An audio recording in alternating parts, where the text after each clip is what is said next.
এতটুক জায়গায় আমার মাওলা ডিজাইন করছে, এতটুক জায়গায় ডিজাইনের মধ্যে দুনিয়া সৃষ্টির পরে একটা মানুষের সঙ্গে আর একটা মানুষের এই টিপের পূর্ণ কোনো মিল নাই। এ দুনিয়াদার পাগল আমার বাবারা, আমার মাওলার পরিচয় ছাইরা আজকে যাদের পরিচয় পাইয়া জীবন শেষ করতেছ, একটু মনকে প্রশ্ন করো রে মন, এমন কোন কারিগর আছে এতটুকু জায়গার ভিতরে কয়টা ডিজাইন করতে পারবে? এই ডিজাইনার তখন তুমি যখন মোরাকাবা করবা তখন তোমার ভিতর থেকে উত্তর আসবে, সেই ডিজাইনার একমাত্র আমার আল্লাহ। জোরে বলো কথা ঠিক না বেঠিক? এই আল্লাহর বান্দারা, পর্দা মা বোনেরা, যখন বন্দা বান্দি আমার মাওলার কুদরত নিয়ে যখন মোরাকাবা করে, যখন মাওলার মাখলুকাত নিয়ে মোরাকাবা করে, যখন নিজেকে নিয়ে মোরাকাবা করে, তখন তার কাছে আমার মালিকের পরিচয় আসে। পরিচয় আসার পরে তখন এই মালিককে রাজি খুশি করার জন্য সেই বন্দা বান্দি মালিককে তালাশ করা শুরু করে। জোরে বলো কথা ঠিক না বেঠিক? বাজান কোথায় তালাশ করে? বাজান আল্লাহু আকবার, আবু বকর সিদ্দিক রাদিয়াল্লাহু তাআলা আনহু, তার সন্তান হযরত ইকরামা রাদিয়াল্লাহু তাআলা আনহু, তিনি যখন কোরআনুল কারীম তেলাওয়াত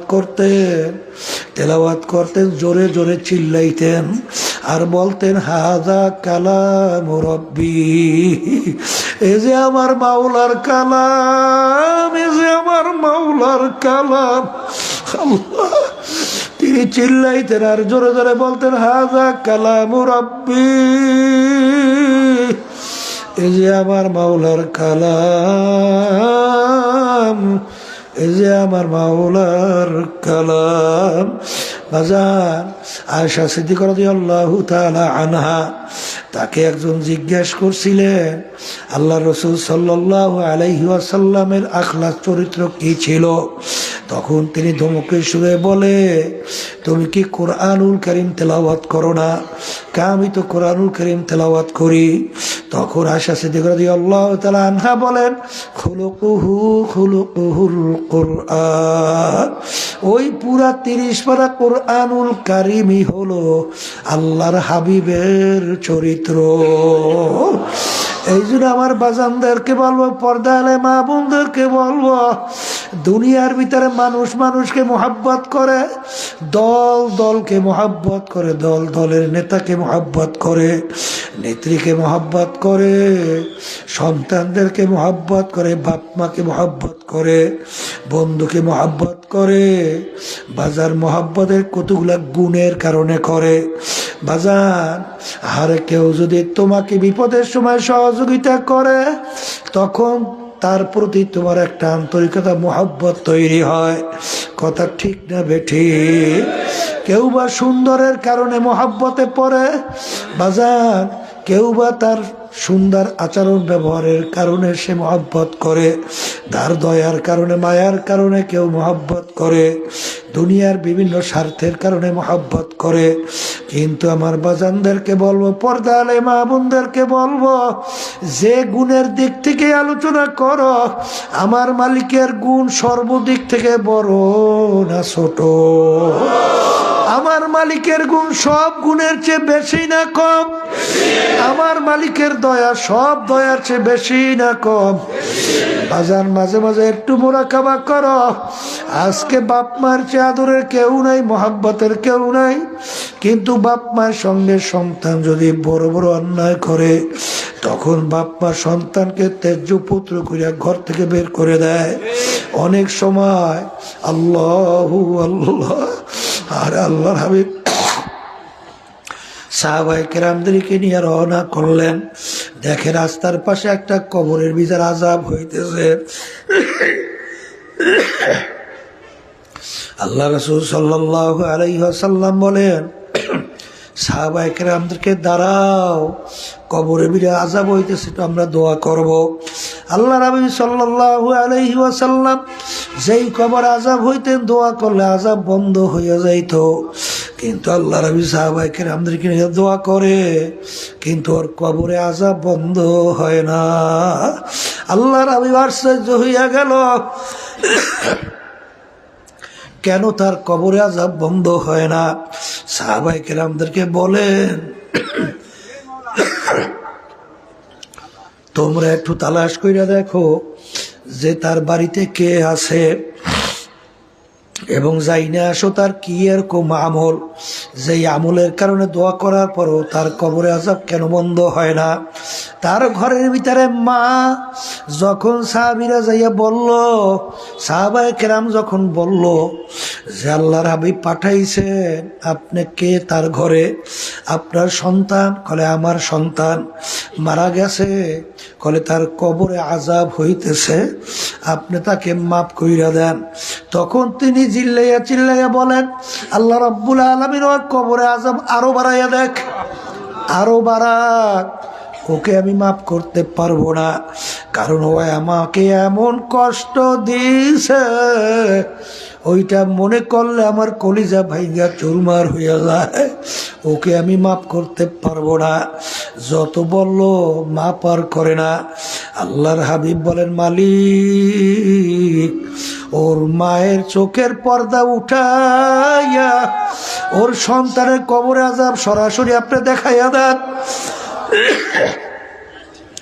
আল্লাহ নবী সাল্লাল্লাহু আলাইহি ওয়াসাল্লাম দোয়া করার সঙ্গে সঙ্গে যখন তার চোখের পর্দা উঠটা যখন কবরে আযাব দেখলো, সে এমন ভাবে চিল্লাইয়া বেহুশ হইয়া পইরা গেল।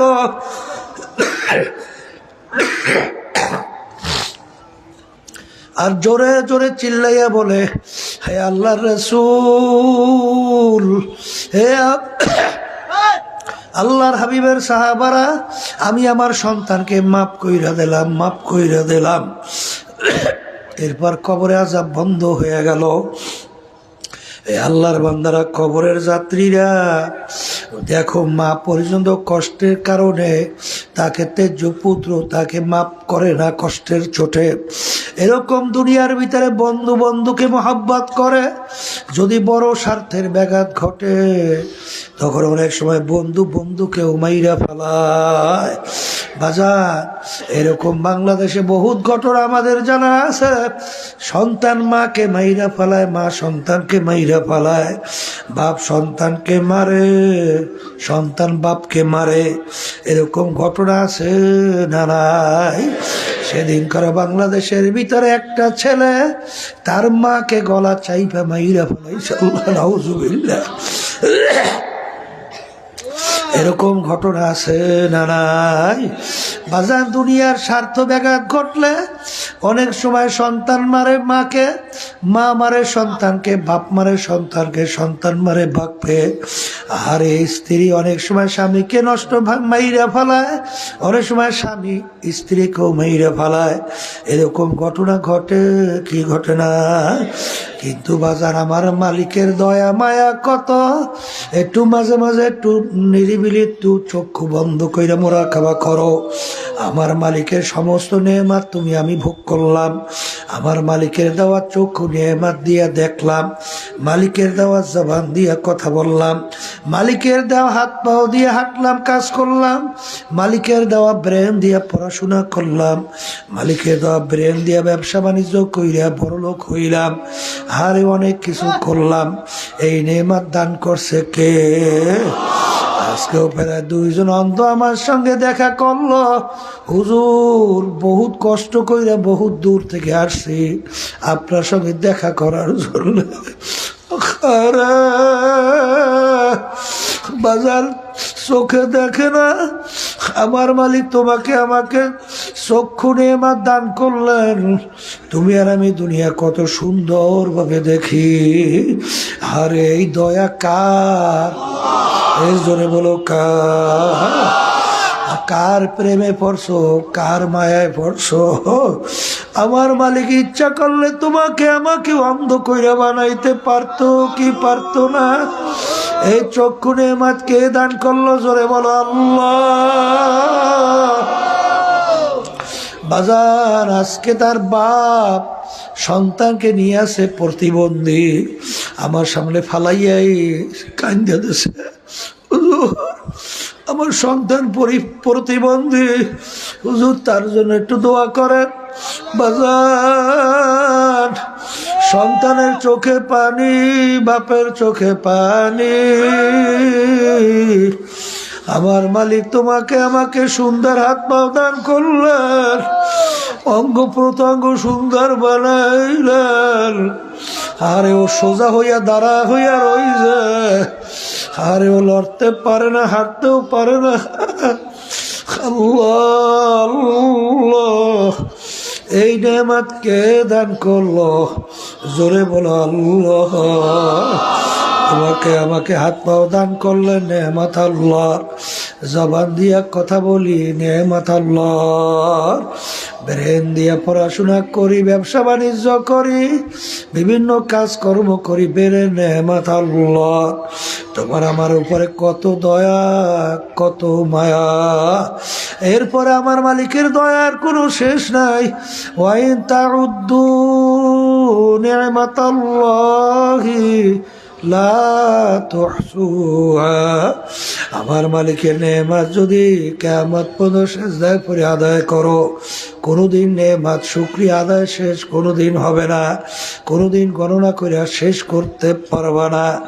এরপরে আমার মালিকের কত দয়া, কত মায়া।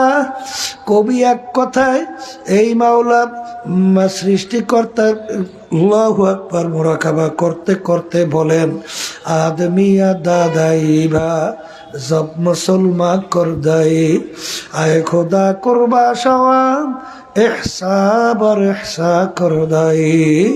এ আমার মালিক, তোমার আমার উপরে তোমার কত দয়া, কত মায়া।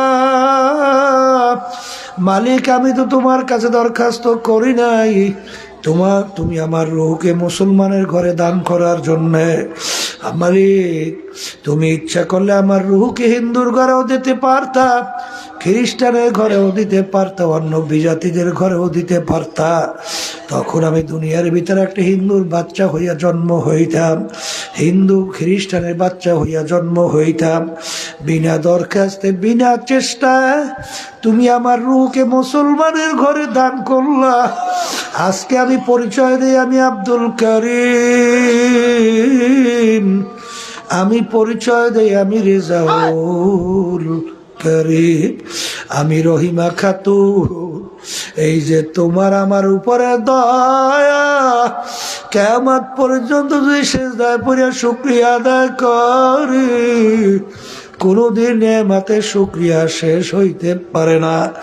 মালিক আরে মুসলমান আমার বাবারা, পর্দালের মা বোনেরা, আজকে মুসলমানের ঘরে জন্মগ্রহণ কইরা কিয়ামতের ময়দানে যদি জাহান্নামের শিকল হাতে পায়ে লাগে, এর চেয়ে কপাল পুরার সারে জাহানে হইতে পারে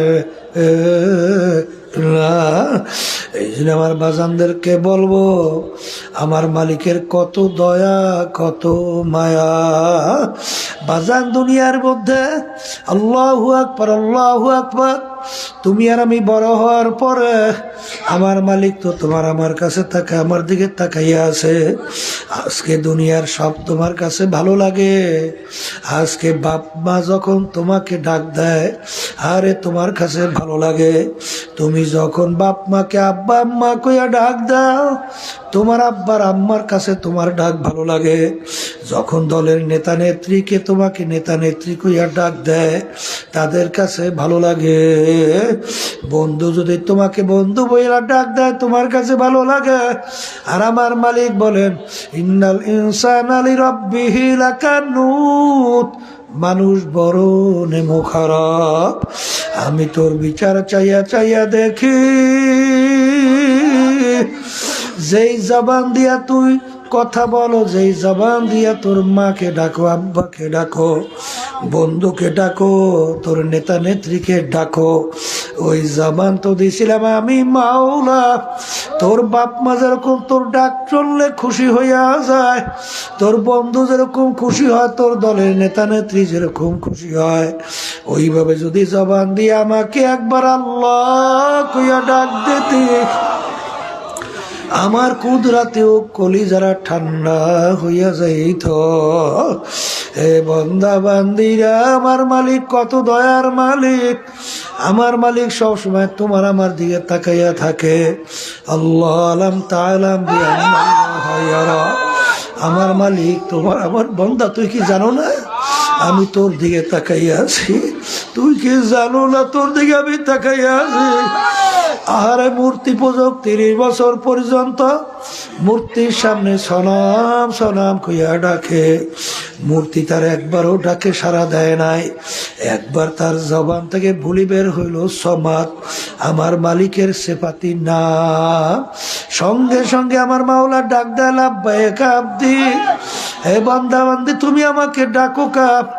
ডাকের সঙ্গে সঙ্গে বান্দায় সেজদায় পড়ে কান্দে মালিক, প্রায় 30 বছর পর্যন্ত সনামকে ডাকলাম, একবারও আমার ডাকে সাড়া দেয় নাই। তুমি আমার কেমন দয়ার মালিক, তোমার নাম তো আমি ইচ্ছা কইরা ডাক দেই নাই, আমার জবান থেকে ভুলে তোমার একটা সেফাতি নাম বের হইল, সঙ্গে সঙ্গে তুমি আমার ডাকে সাড়া দিলা। আমার চেয়ে নেমো খারাম তো দ্বিতীয় আর দুনিয়া কেউ থাকতে পারে না। আমার মালিক কত বড় দয়ার মালিক, আমার মালিক কত মায়ার মালিক। বারার হাদিসের মধ্যে আসে, বান্দা বুড়া হয়ে গেছে, বলতে গেলে এমন কোনো গুনাহ নাই করে নাই। আরে হঠাৎ তার মৌতের কথা মনে পইরা গেল, কবরের কথা মনে কইরা গেল, হাসরের কথা মনে পইরা গেল, মিজানের পুলসেরাতের কথা মনে পইরা গেল, জাহান্নামের আযাবের কথা মনে পইরা গেল। এখন বান্দা চিন্তা করলো হাক্কানি আলেমের কাছে যাওয়া লাগবে, তাওবা করা লাগবে, মালিকের হুকুম অনুযায়ী চইলা কবরে যাওয়া লাগবে। বান্দা রওনা করছে হক্কানি আলেমের বাড়ির দিকে, মাঝখানে তার হায়াত শেষ, বান্দা মারা গেল, জাহান্নামের ফেরেশতাও আসলো তার জান জাহান্নামকে রূহ নেওয়ার জন্য। জাহান্নামের ফেরেশতা বলে, বান্দা তো এখন পর্যন্ত তওবা করতে পারে নাই,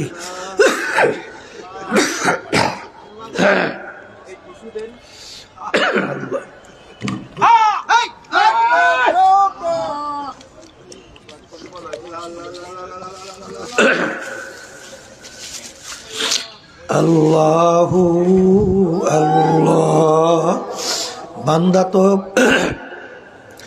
এখন পর্যন্ত তওবা করতে পারে নাই, রূহ আমরা পাবো। বেহেশতের ফেরেশতারা বলে, বান্দা তো তওবা করার জন্য রওনা করছে, পথের মধ্যে বান্দার হায়াত শেষ, বান্দার কি দোষ, রূহ তো আমরা পাবো। আল্লাহ রাব্বুল আলামিন বললেন, ফেরেশতারা জমিন মাপো, দেখো বান্দা যেখানে মারা গেল সেখান থেকে আলেমের বাড়ি দূরে না তার বাড়ি দূরে? যদি আলেমের বাড়ি দূরে হয়, তার বাড়ি যদি কাছে হয়, রূহ নিয়ে যাইবে জাহান্নামের ফেরেশতা। আর যদি আলেমের বাড়ি কাছে হয়, তার বাড়ি দূরে হয়, রূহ নিয়ে যাইবে বেহেশতের ফেরেশতা। ঘটনা ছিল যখন বান্দা যেখানে মারা গেল সেখান থেকে আলেমের বাড়ি ছিল দূরে, তার বাড়ি ছিল কাছে। আল্লাহ রাব্বুল আলামিন জমিনকে হুকুম দিয়া বললে, আমার জমিন, আমার বান্দার জন্য আলেমের বাড়ি কাছে হইয়া যাও, তার বাড়ি দূরে হইয়া যাও। ফেরেশতারা জমিন মাইপা দেখে, আলেমের বাড়ি কাছে, তার বাড়ি দূরে। কার প্রেমে পড়ছো, কার মোহাব্বতে পড়ছো, কাদের জন্য জীবন শেষ করছ, যাদের পিছনে পড়ে জীবন শেষ করছ, মাঝে মাঝে একটু চক্ষু বন্ধ করো, নিরিবিলি মুরাকাবা করো। যেদিন ঘরের ভিতরে আখারে চিরতরে চক্ষু বন্ধ হইয়া পইরা থাকবা, আরে সন্তানেরা ডাক দেবে, বলবে মা গো কাছের থেকে যাইও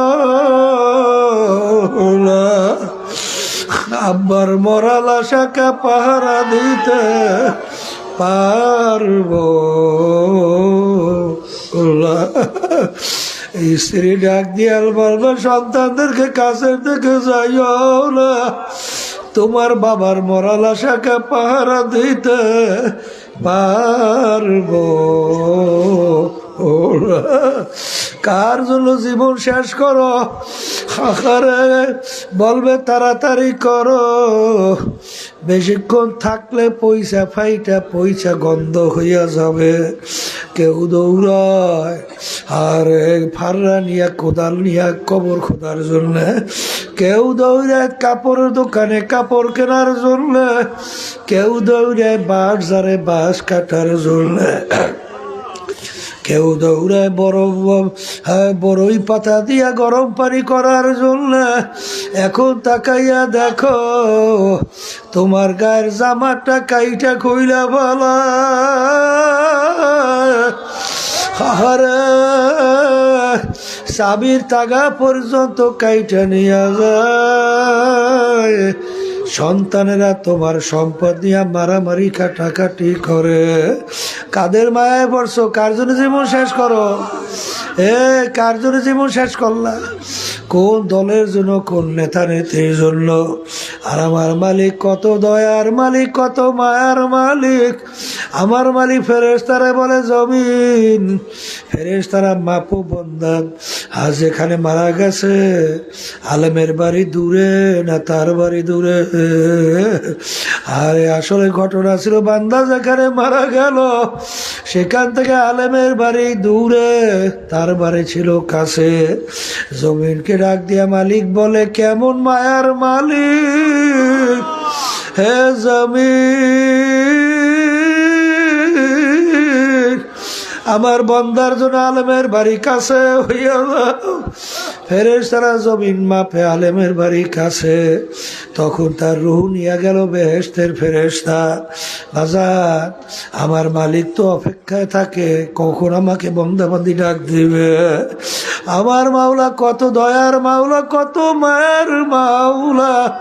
মুসা আলাইহিস সালাতু ওয়াস সালামের জামানায় বাজার অনাবৃষ্টির কারণে মানুষ কষ্ট পায়, ফসল হয় না। আল্লাহ রাব্বুল আলামিনের কাছে ইস্তেসকার নামাজ পড়িয়া মুসা আলাইহিস সালাতু ওয়াস সালাম তার উম্মতদেরকে নিয়ে দোয়া করে, মালিক আরে অনাবৃষ্টির কারণে মাখলুকাত গুলা কষ্ট পায়, তোমার আশরাফুল মাখলুকাত মানুষও কষ্ট পায়, জমিনে ফসল হয় না। মালিক দয়া মায়া করে আমাদের দোয়া কবুল করো।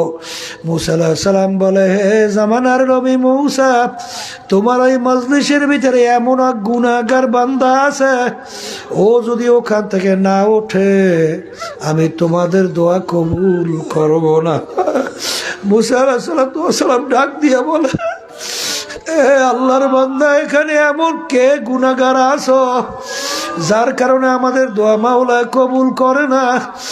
ওঠো ওঠো, যদি না ওঠো আমার মালিক আমাকে জানাইয়া দেবে, তখন কিন্তু উঠাইয়া দেব।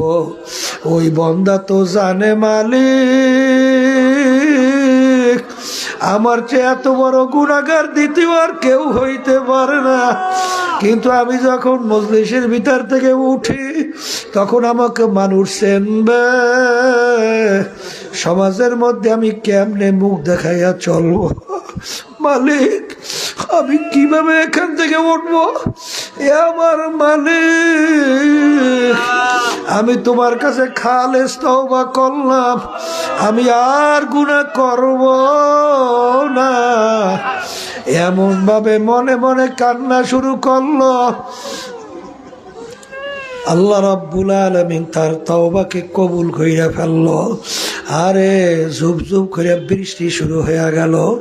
মুসা আলাইহিস সালাম বলে, মালিক তুমি তো বলছো মজলিসের ভিতরে এমন এক গুনাহগার আছে, সে না উঠলে তুমি আমাদের দোয়া কবুল করবে না। কই মজলিস থেকে তো কেউ উঠে নাই, তুমি তো বৃষ্টি ঠিকই দিলা কেন? আল্লাহ রাব্বুল আলামিন বলে, হে জামানার নবী মূসা, যেই বন্দার কারণে আমি বৃষ্টি দেই নাই, ওই বন্দার কারণেই আমি আবার বৃষ্টি দিলাম। বলে, মালিক ব্যাপার কি? ওই বন্দা এমন ভাবে আমার কাছে কান্না শুরু করছে, এমন ভাবে তওবা করছে,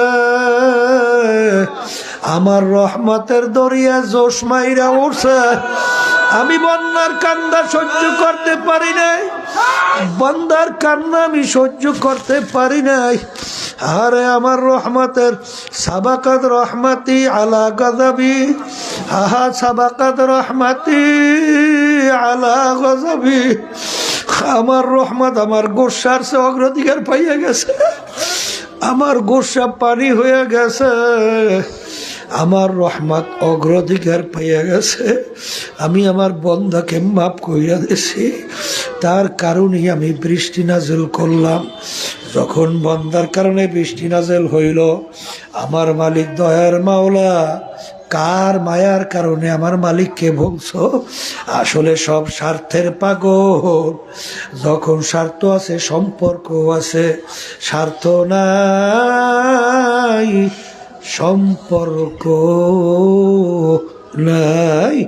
এই জন্য আমার বাজানদেরকে বলবো, পর্দালে মা বোনদেরকে বলবো, বাজান এই 3 দিন সোয়া 3 দিন পর্যন্ত ওলামায়ে কেরাম এখানে বয়ান করতে থাকবে।